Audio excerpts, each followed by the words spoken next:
This documentary episode begins in the Cretaceous period of America.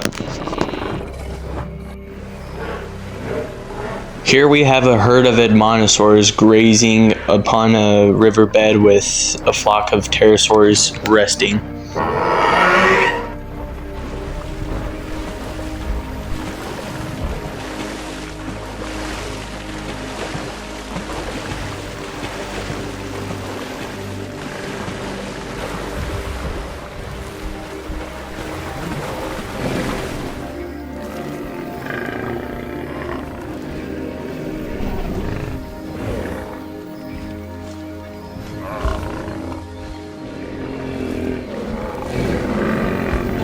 Admonosaurs are known to eat pine needles, fruits, seeds, and horsetails.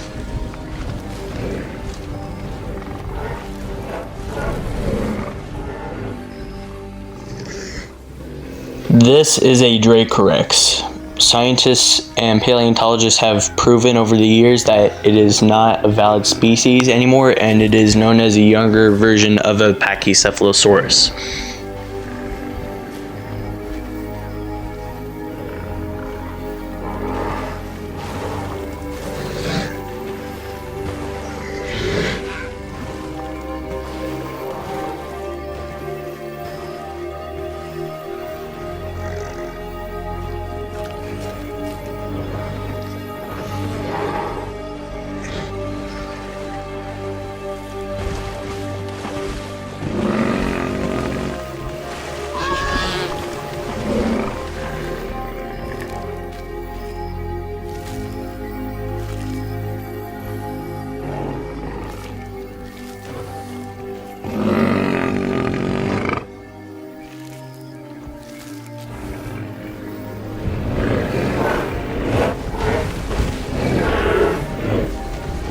There seems to be no predators yet.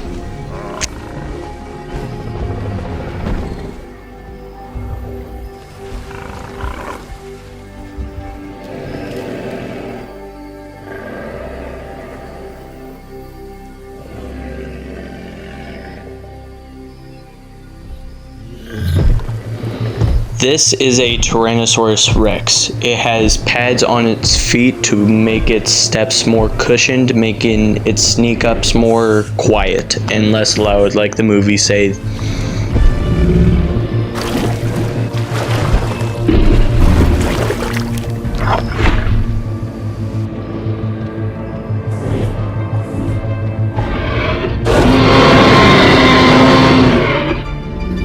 It senses prey nearby.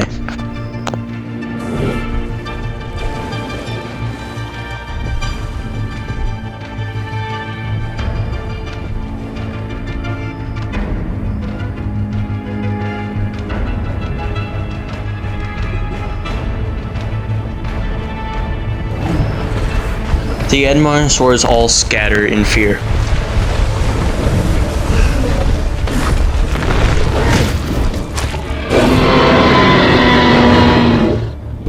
Success.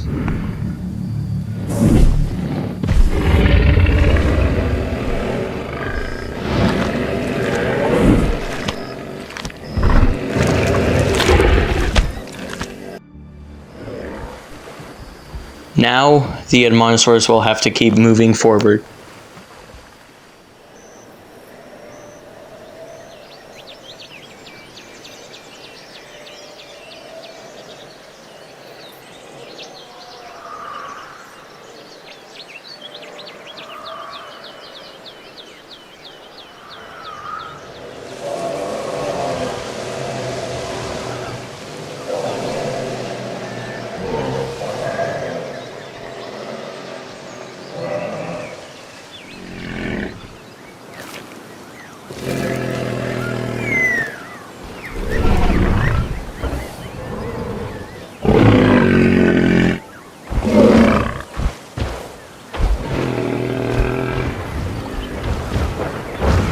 This is a species of ceratopsid known as Torosaurus.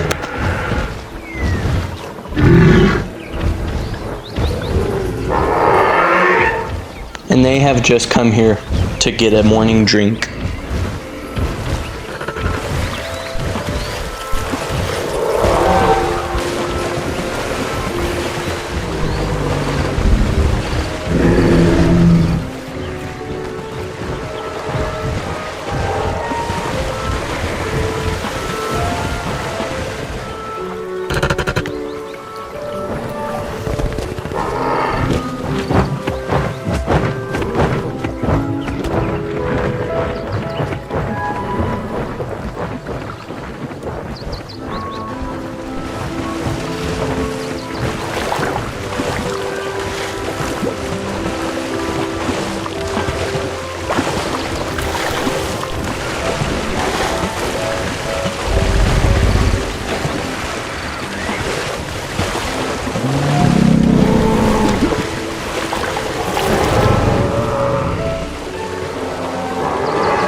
but there will soon be challenge.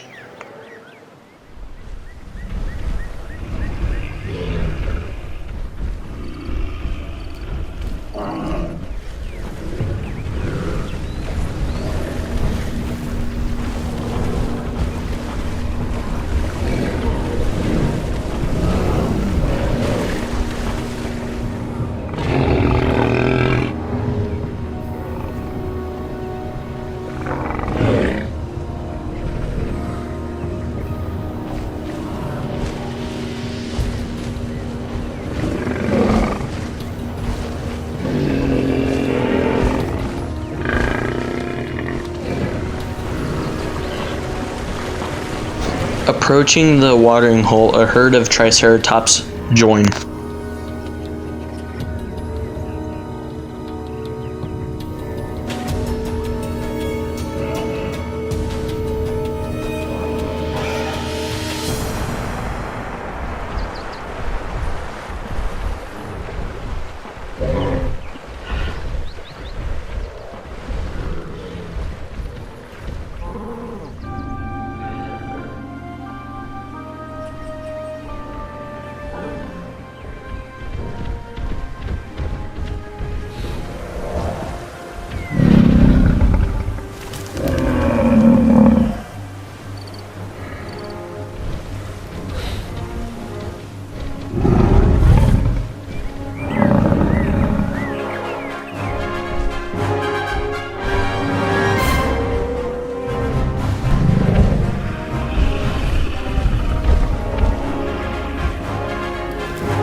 The two male dominant leaders of the herds will have to challenge for their territory now.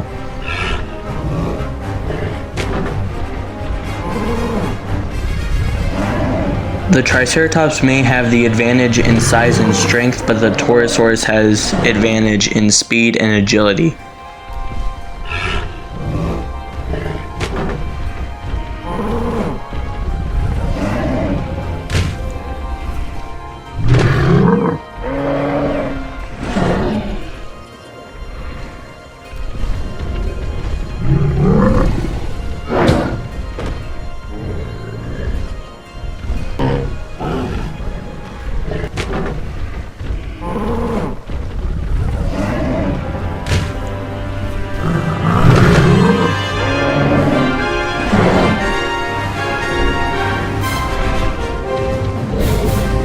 But in this case, size really does matter.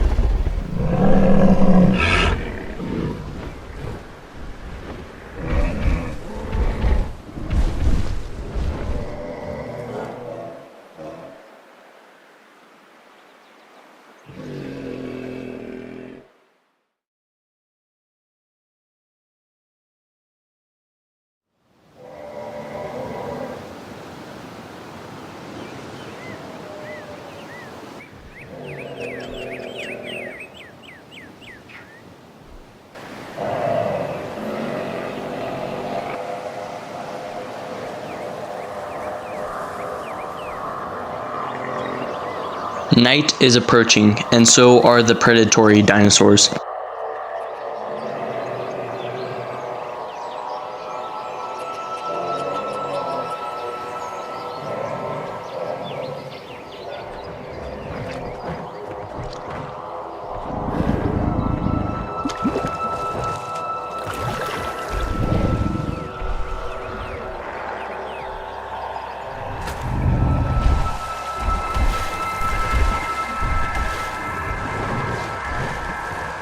This is a pterosaur known as Pterosaurus sternbergi.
The Tyrannosaur has come back for a Triceratops.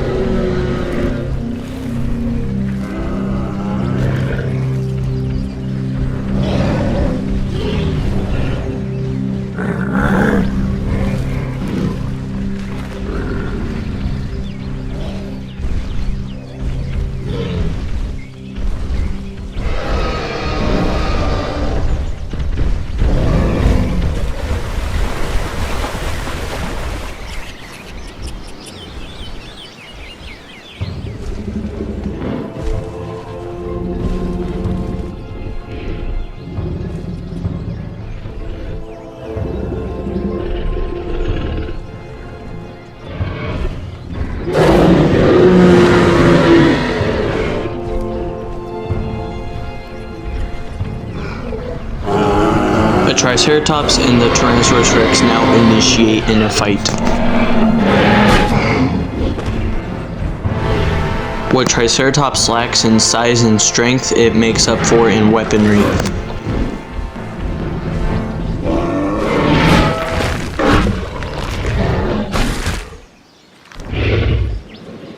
But not this time.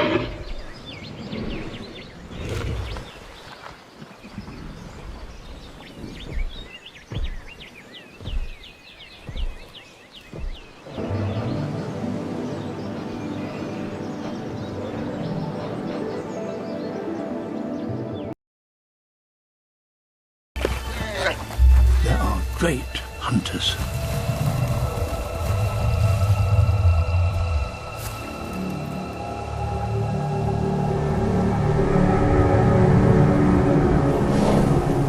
T-Rex.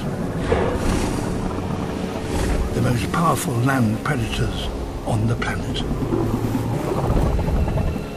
They usually ambush their prey. But with so many watching eyes, this is not the right time to attack.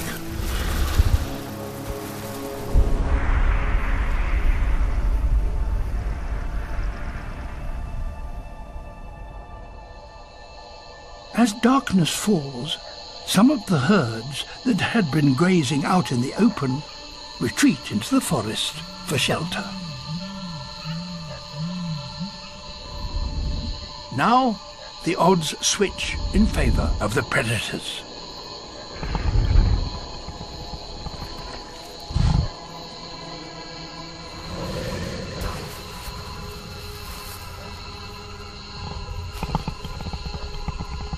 Tyrannosaurs have the largest eyes of any dinosaur, which gives them superb low-light vision.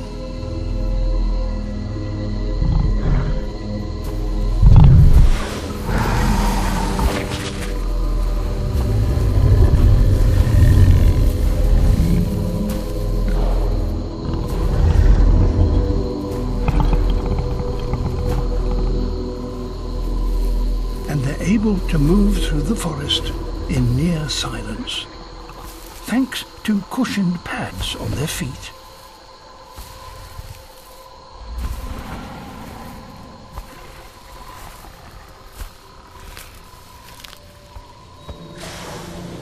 A group of Edmontosaurs.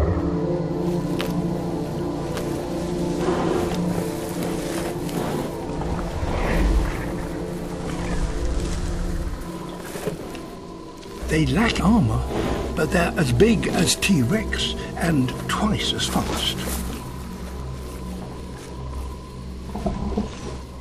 To catch one needs cunning.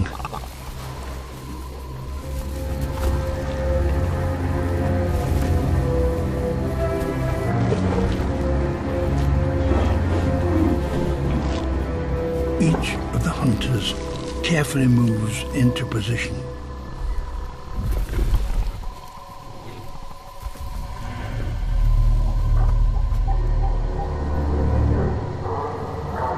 Then, one deliberately makes a noise.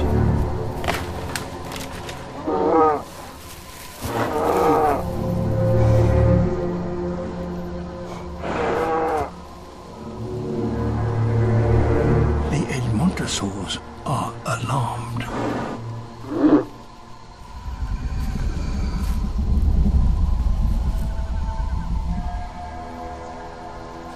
They now know hunters are close, but they don't know exactly where they are. Time to spring the trap. One T-Rex rushes out.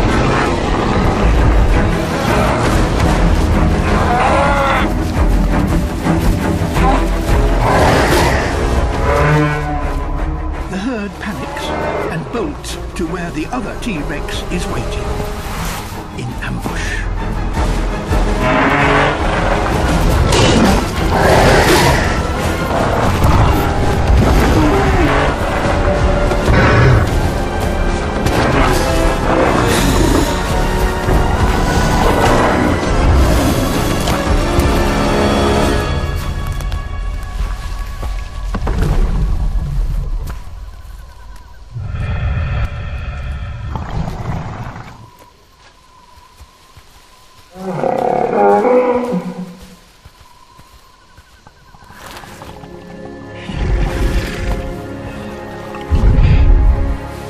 Perfectly executed plan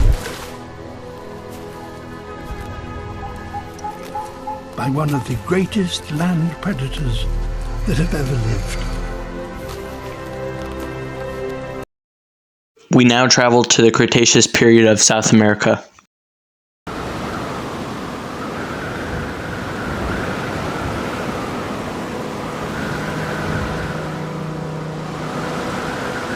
This is a species of sauropod known as a Margosaurus.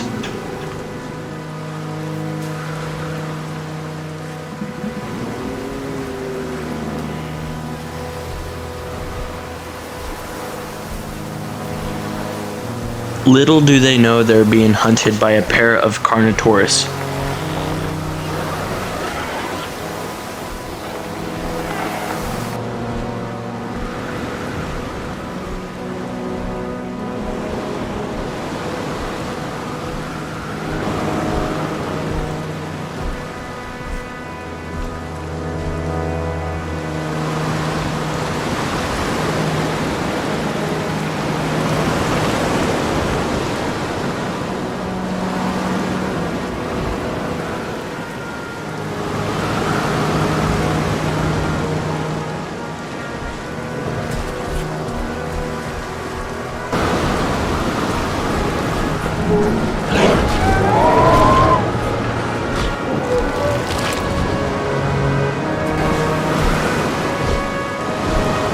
They now have 6,000 pounds of meat to feast upon.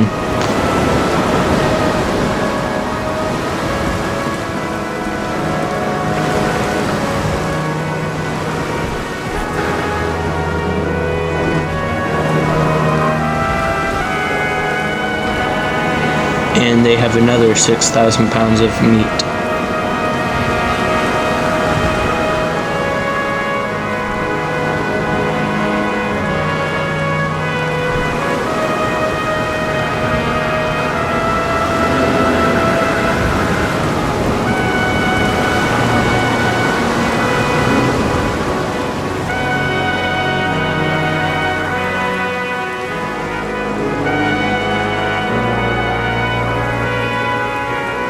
These are a species of pterosaur known as Sierradactylus.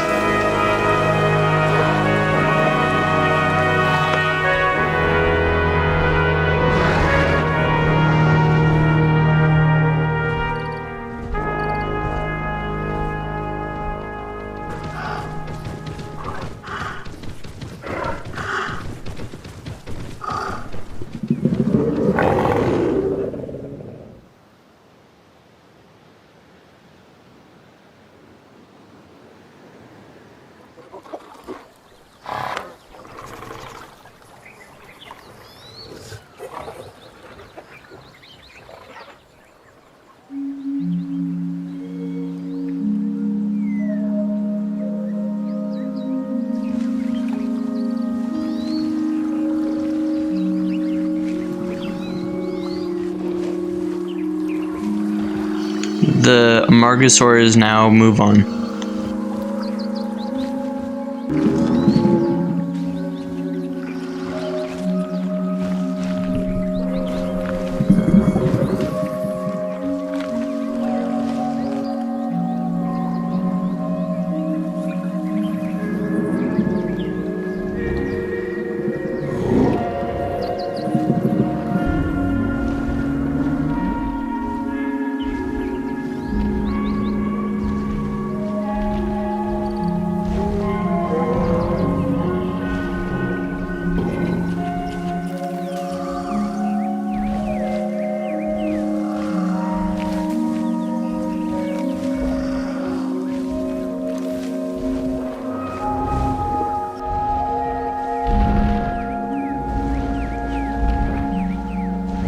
This is another species of sauropod known as Dreadnoughtus, which in Greek means fear-nothing lizard.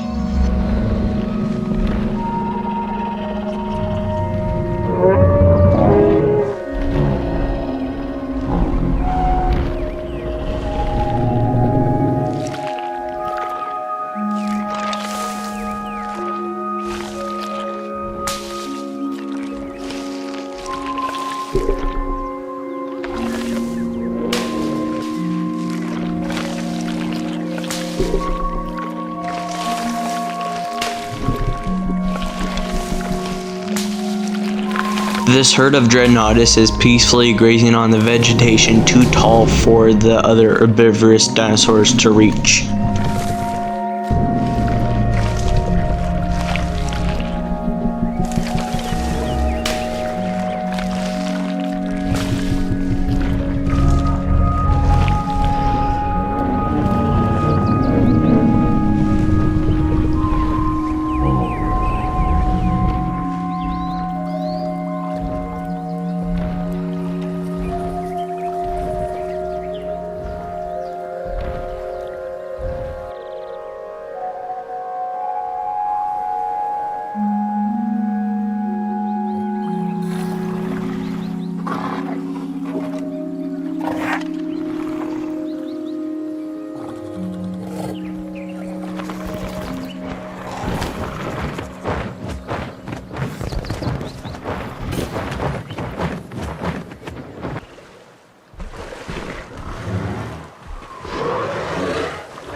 This is an apex predator known as Giganotosaurus.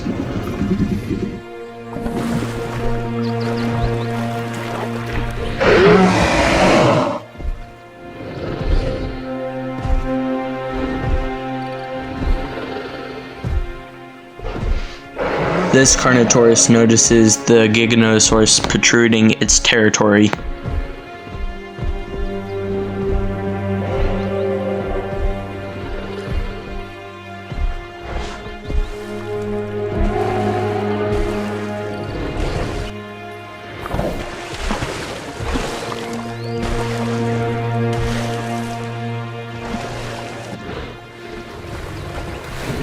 They will now have to fight for this territory.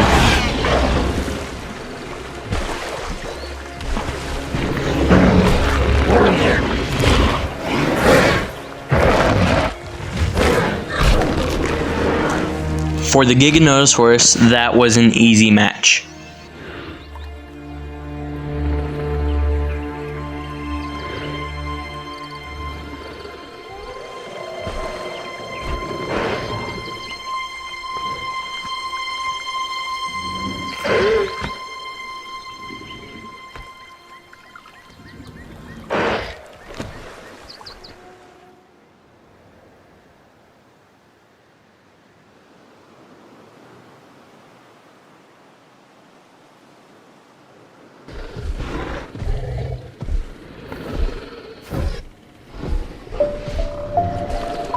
The Carnotauruses are going to try to take back their territory.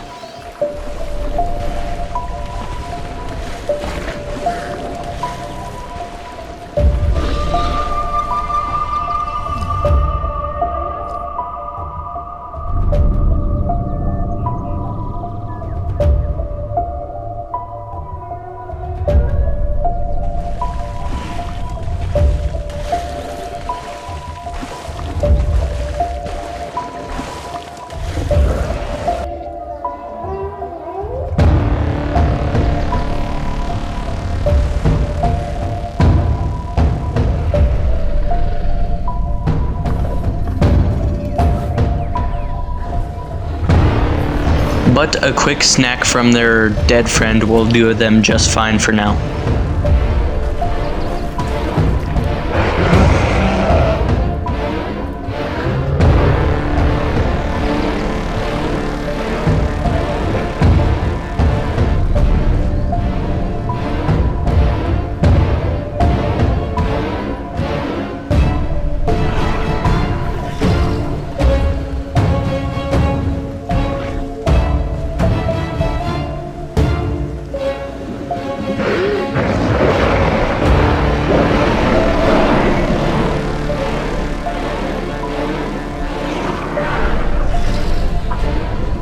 The Carnotauruses now start to initiate the fight.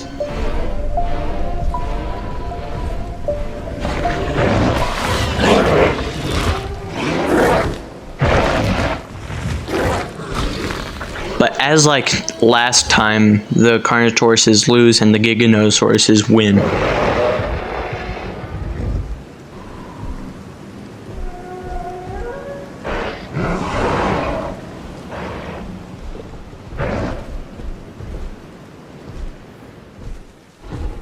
The remaining Carnotauruses will now have to retreat.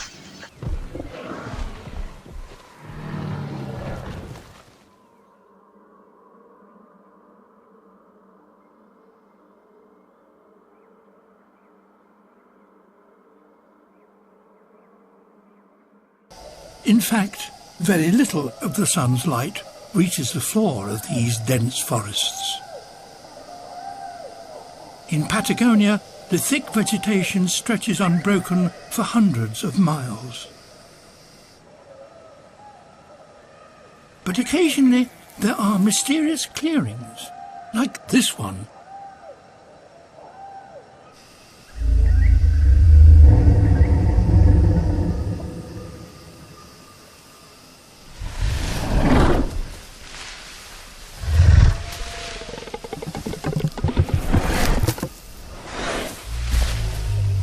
It's the work of a 2-ton, 12-foot-tall Carnotaurus, a male.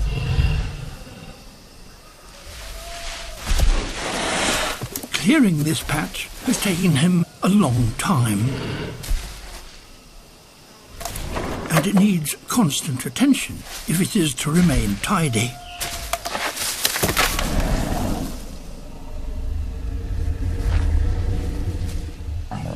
It's a stage on which he can show off to females.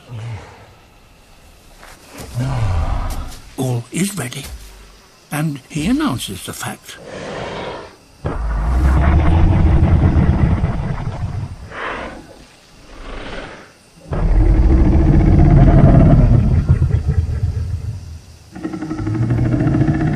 His calls are low-pitched and travel much farther through the dense vegetation than higher-pitched ones would do.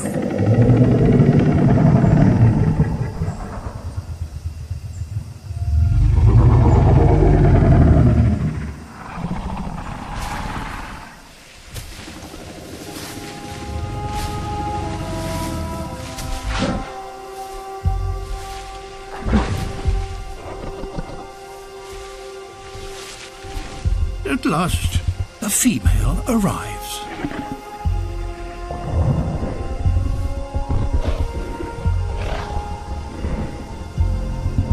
She's bigger than the male and more powerful.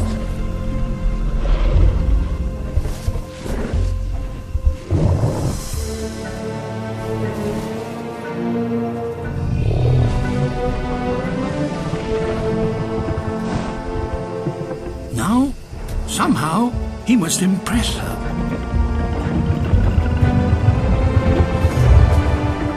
And he may only get this one chance. She watches him carefully. If he is going to impress her, he must do so in the most extraordinary way.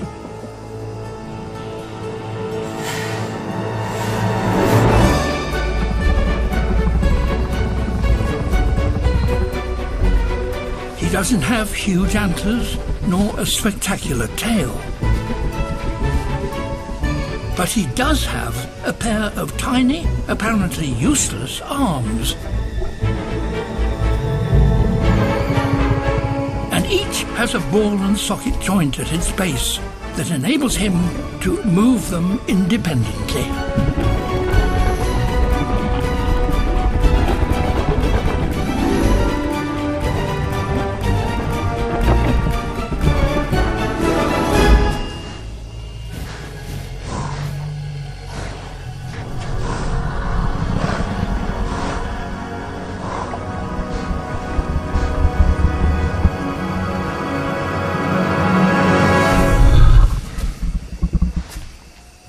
Not today.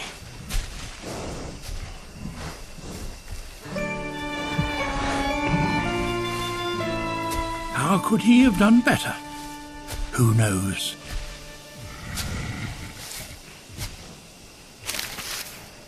For now, it's back to litter picking. But as we all know, the age of the dinosaurs will have to come to an end. Based on Robert's finds and the latest evidence from other scientists, this is how the catastrophe might have unfolded. The asteroid is around 7 miles across, bigger than Mount Everest, and travelling at close to 45,000 miles an hour.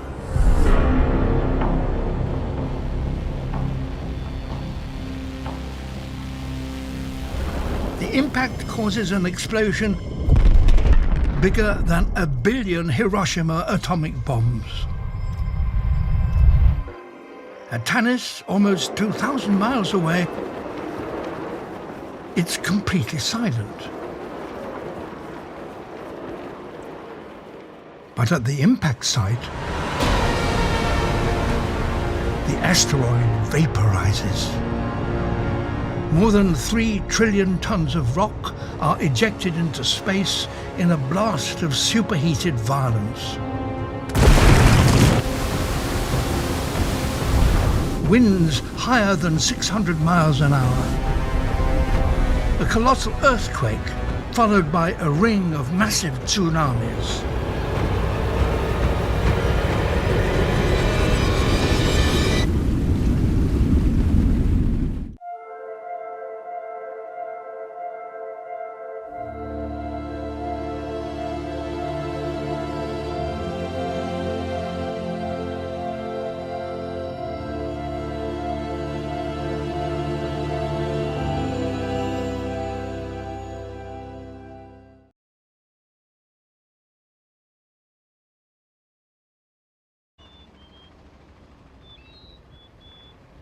Billy, I don't think I'm doing this right.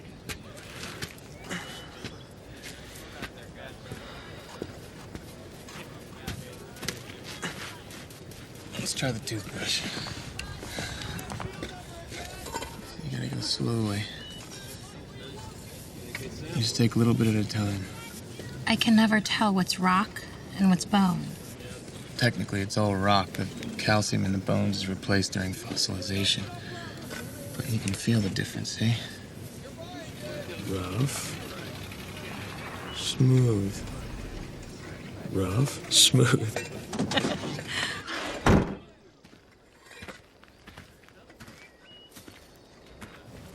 Dr. Grant. Mr. Brennan. So, how'd it go? Well, it's not too late to change your major, Billy. Not good. Worse, we're gonna have to pack up in 4 weeks. 3. I had to rent some equipment. Come here, I gotta show you something. You like computers, right? I like the abacus, Billy.